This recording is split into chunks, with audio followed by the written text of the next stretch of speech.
Hi guys, I'm in front of my home and I'm about to take a little walk out into the woods because this is one of these really rare situations. We're in the beginning of the snow season and we just have like maybe 10 centimeters of snow and really a lot of light now. It's brilliant weather, so this is really nice to find tracks in the fresh snow. And I can still walk through the woods, which is quite great. In just a few weeks or maybe a month I need to use skis or snowshoes. So this track, that's a fox. Same here. You see a little track there, that's a squirrel. And in fact, here there is a crossing for squirrels.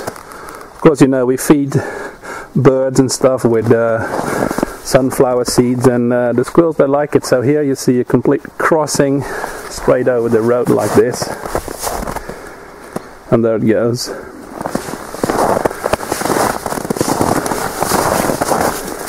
See, that is a typical squirrel track. So loads of squirrels. Pretty fresh. Here you see a slightly older squirrel, but you see a pretty good fox track. It's always hard to get the light right on the camera, but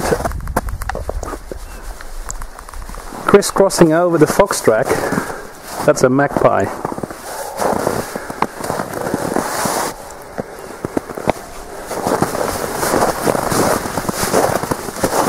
That's fox again, but that's a roe deer.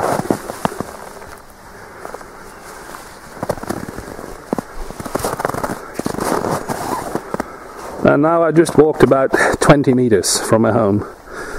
So then you see how great it is with this condition of just a little layer of snow.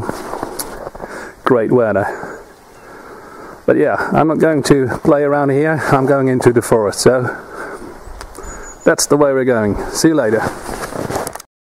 So, that's more like it.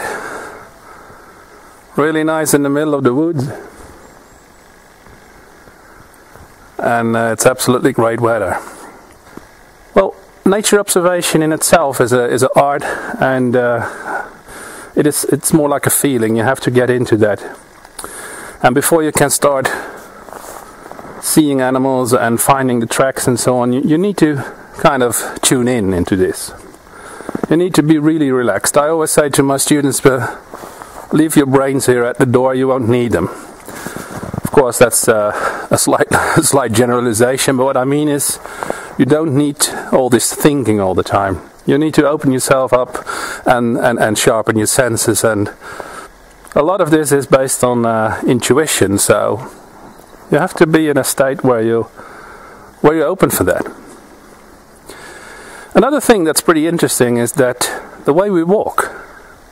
There are several ways of walking, and I usually, when I go like this into the woods, I use something that many call fox walking. And I will just show you on the tracks. I will just walk a little bit here and I will show you on the tracks what the difference is. So that is the fox walk. And these here are the normal walking. The difference is that with normal walking we walk, well, heel first to the ground. With a fox walk it's like the outside of your feet first and slightly more on the toes.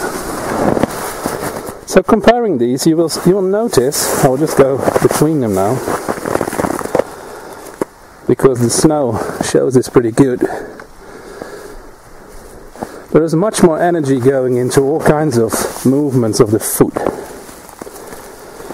So the general impression, and I will go to what's a bit sunny here, is that you just leave more tracks. Of course, in this snow you will always have a pretty good track. I'm a heavy person, so a track will be there, but there is a noticeable difference between the normal walk and the fox walk. You can even do that running, by the way. Then the effect will be even more dramatic. Using the fox walk, you would probably take smaller steps, and you will also go slower. And it's the slowing down that's pretty important as well. You need to slow down when you're visiting nature, if you want to see stuff, that is. So that was just a little bit about attunement and getting into the vibe of things and walking and so on. Now let's go find these tracks. I think that I'm not going to have a lot of chance to find loads of tracks here. You need to be in situations where there is some kind of fringe of something, a fringe of forest to a meadow or whatever not. I have to find nice things, if there is water or something. But yeah, here I might find a fresh moose trail, and that will be cool as well. I want to show you something here, and try that. You see those, kind of relief into the snow, and it walks all the way that way.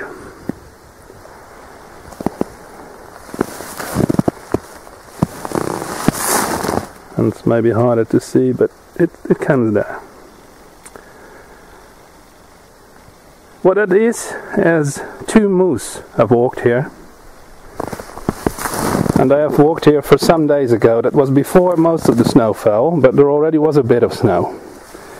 So that creates a kind of an indentation.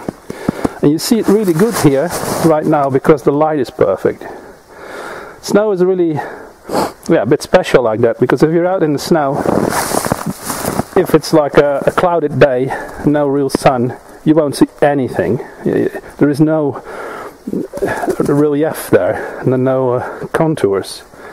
So quite often it helps to have sunglasses or snow glasses or whatever, but it's really important that you're able to see these things. My eyes are trained really good for that, because in the last 9-10 years I've been making trails with the dogs, and after a big snowfall these trails are gone, and then you have to find them again. And if I don't take the dogs, who are excellent in finding the trail again, I do that with the eye. You need to see the slightest indentation into the snow, because with the snowmobile, if you miss the trail, you're out into very deep snow. So you learn by experience not to miss the trail. But it's also pretty interesting to if you for some reason have to follow or find persons that are gone missing or whatever. Snow is an interesting kind of material. Normally in normal forest conditions, tracks will age in a certain way depending on the weather. But with snow you can actually have the situation that just 20-30 meters behind you, your tracks are gone just because of the wind and it being snowing, or it can be a warm and a cold period, and all this stuff has its impact on tracks in the snow. So while initially snow is great for tracking, it's really easy. The most people can track in snow. It kind of is very volatile, and being able to pick up these little indentations, training your eye on that, feeling them, that's a good thing. So here we're out at slightly more open terrain here, and that pays off immediately. We have a fox trail.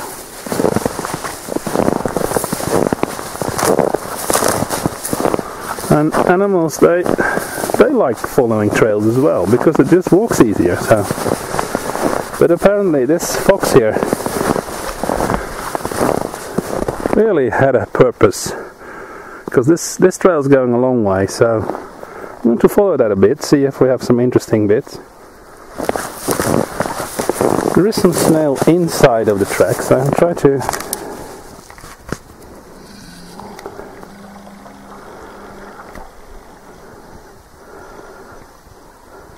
that gives an idea of the age.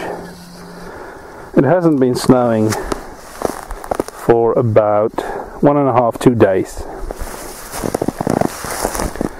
So the fact, and the snow that was after that was very light, so the fact that these have a little bit of snow inside the track means they're probably about 1.5 days old, 2 days. Because 3 days ago it snowed a lot, so could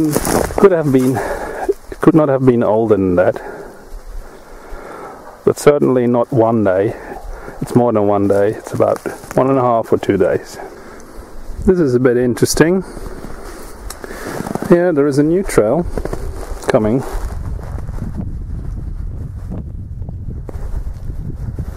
And it merges with the one that I'm following.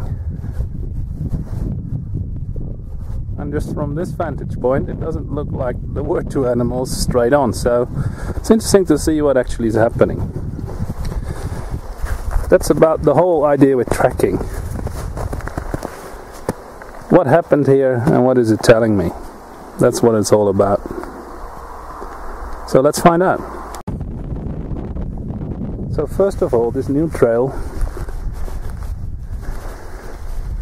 is clearly in that direction. So it's going away from the original trail. You see, the fox kind of steps in its own trails, its own tracks.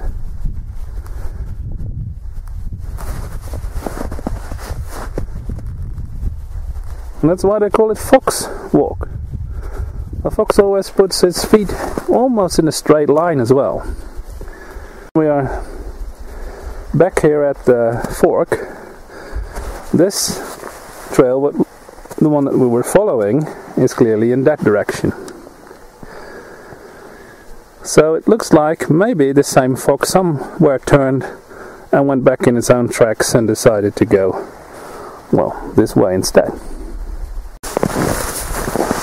Yeah, there is a separation of some weirdness here. And then track continues in that way, and the one that is on that side, that's the returning track. And here we find another track. And that's a very small track.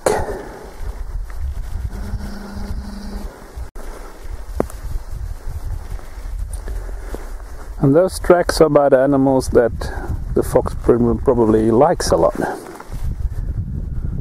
They seem, it's hard to identify them, but they are really pretty small. But they are far enough apart to... Funny, I don't know the English name of that. It's called a sork. I will have to caption the English name of that. But it's a rodent. A little bit bigger than a mouse. These trails were exactly at the point where the fox decided to take a turn. I hope it's... yeah, there it goes. And it turns away that way. And it unites again with the returning trail that goes there. And actually deviated quite a bit. See, it goes up there. Now this is interesting.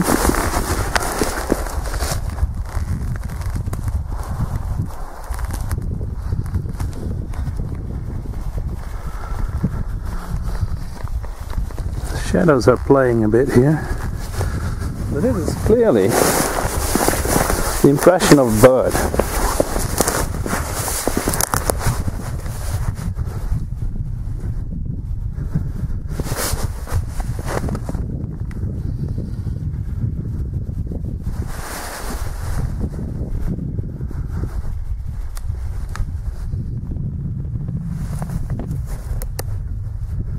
So what happened here? And there are no tracks. It just came down and left again. It didn't walk around, came down, lifted again. So yeah, I would say this is some predator. Probably finding a little mouse or something. See, the wingspan is pretty. That's about 60, 70 centimeters apart. So that's not a little bird either. There's even some evidence of the tail there as well.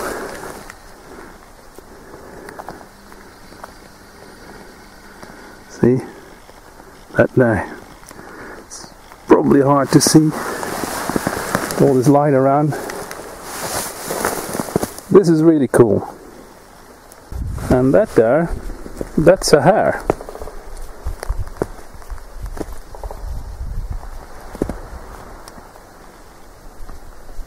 Did you hear that sound? That was the sound of a black woodpecker. You don't see them very often here.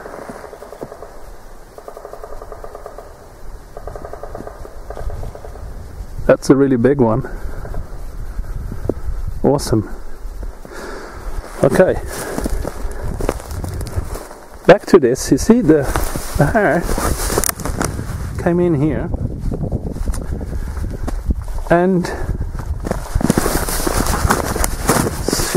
sorry. It stopped here. Looked around a bit, turned round and went back this way.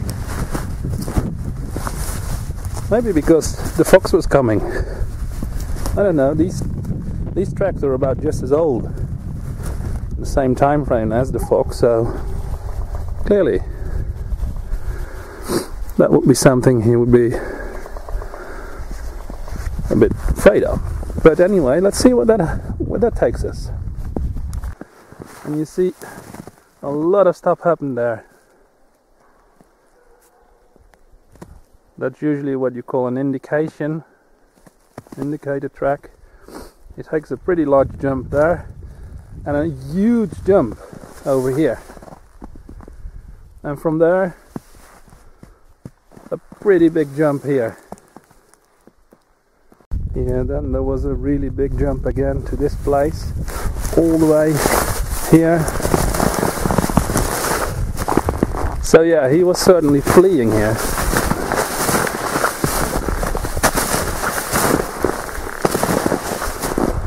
And all the way up there. So that's the cool thing, how tracks actually tell a story for us to unravel. And that story took place here in, well, 1.5 days ago. So here's a little trick. You see there is snow in the track, but I find the marks here pretty sharp. So they have very sharp edges, and I wouldn't expect them to be like that after 2 days. There's been some little wind and so on. But still, the amount of snow into the track would suggest that there has been some snow. So what you can do is just to place a track with your hand. Some comparable track like with your fingers, like this. And then you see, that is exactly the same. So the structure of the snow actually causes some snow to drop in there. So comparing this track with that one, I would say that's a really fresh track.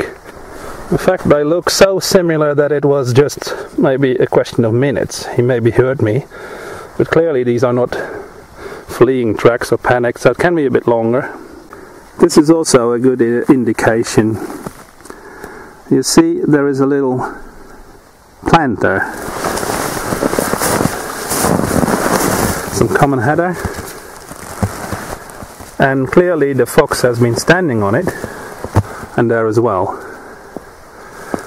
So just press it down.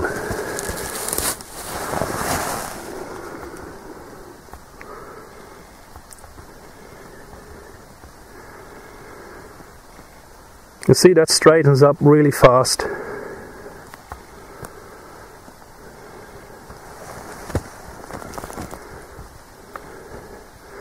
So it wasn't like that it is old because these things are upright again inside the track.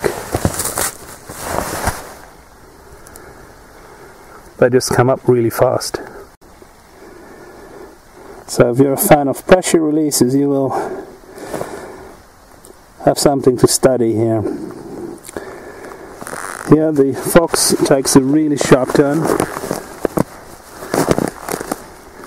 goes in there and turns that way.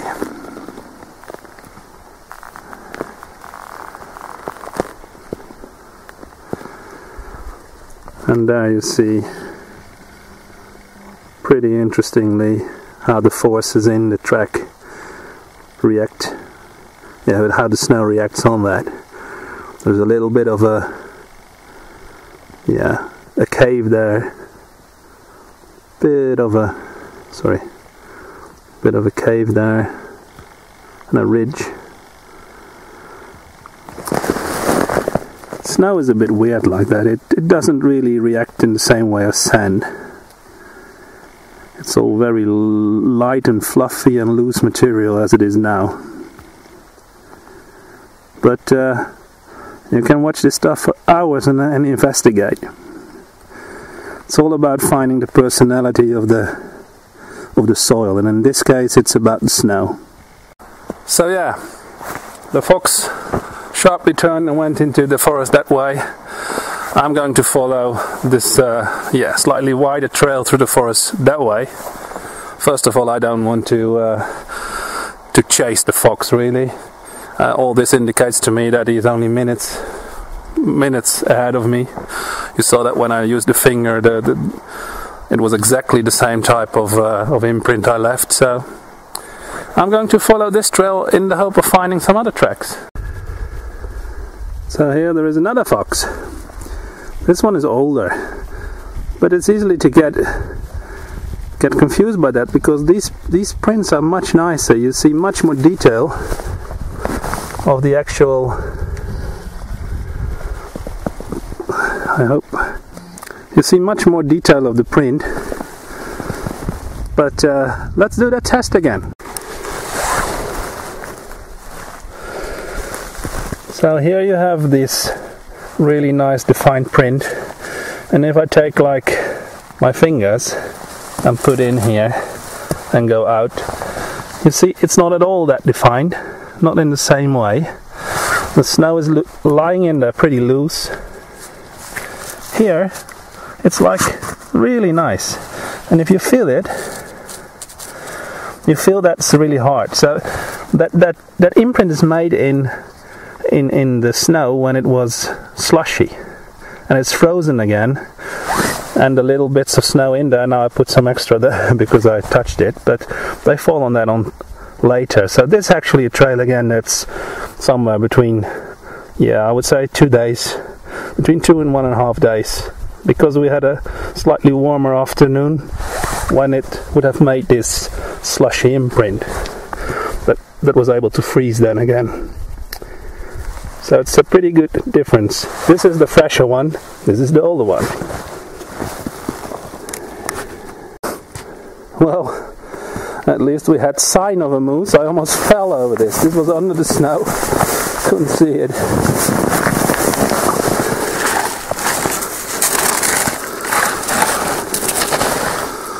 Yeah, that's a moose skull. Not the very fresh sign though.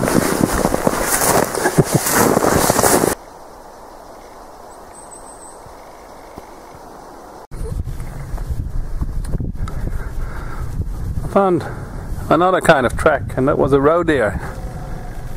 Roe deers don't usually, they do not naturally live here. The winters are too harsh for them, but they get fat in the winter. People are putting out food for them, and so you will find the tracks of roe deer here, and that's mainly around the village and so on. Here's another nice little event at the roe deer. You see, all of a sudden there is a strange track, and that's because there's a fallen tree here, and you see on the other side it landed. here.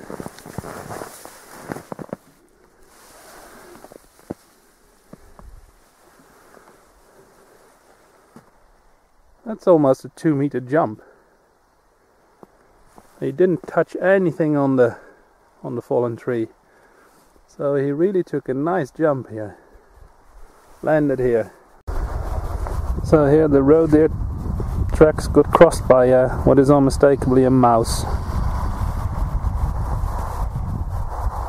Really, really tiny. Sorry I couldn't find any moose trails, but yeah, well, that's how it goes. Maybe a bit too close after the hunting season, I don't know. It's still hunting season, but I've seen moose after that, so this is just bad luck. But we had good luck with other tracks and a really nice story, so I hope you liked it, and see you on the next film, guys.